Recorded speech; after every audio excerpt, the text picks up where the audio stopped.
নমস্কার। এবার হাইকোর্টে ডিভিশন বেঞ্চে আবার একটি মামলা দায়ের করা হলো।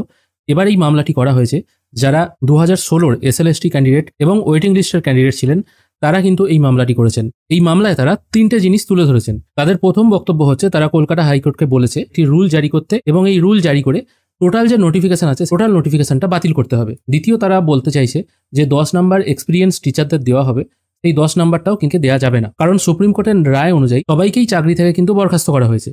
তাহলে এখানে এক্সপিরিয়েন্সের ব্যাপারটা আসছে কোথা থেকে? আমি বারবার বলছি, এটা কিন্তু কোনো ফ্রেশার্স ক্যান্ডিডেটরা করেনি এই 10 নাম্বার বাতিলের ব্যাপারটা।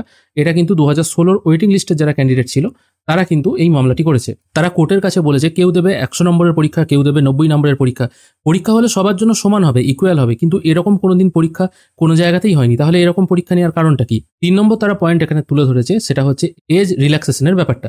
বয়সের ছাড়ের ক্ষেত্রে যেটা বলা হচ্ছে সেটা হচ্ছে এটাই, যাদের এখন অলরেডি অনেক বয়স হয়ে গেছে এবং তারা যখন ফর্ম ফিল আপ করছে, ওই ফর্ম ফিল আপের নিচে আপনারা খেয়াল করলে দেখতে পারবেন শুধুমাত্র একটা ক্যাটাগরিতেই তারা কিন্তু বয়সের ছাড় পাবে। এবার অনেক ক্যান্ডিডেট আছে যারা হয়তো 9-10ও বসতে চায়, যারা হয়তো 11-12ও বসতে চায়, কিন্তু তাদের বয়স হয়ে গেছে, তারা কিন্তু এই বয়সের ছাড় একটাতেই পাবে, হয় 9-10 কিংবা 11-12, দুটোতে কিন্তু তারা পাচ্ছে না। তাহলে এরকম যদি বয়সের ছাড় দেওয়া হয়, দুটোতেই দেওয়া হোক, একটাতে কেন দেওয়া হবে? তবে সব থেকে ভালো কথা, এই আবেদনটা গ্রহণ করা হয়েছে, আগামীকাল এর শুনানি আছে। এবার আগামীকালই বোঝা যাবে এই মামলা থাকবে কি থাকবে না।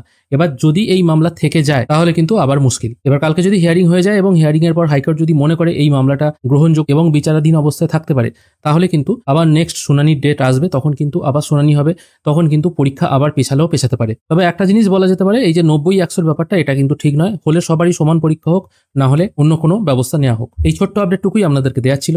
ধন্যবাদ।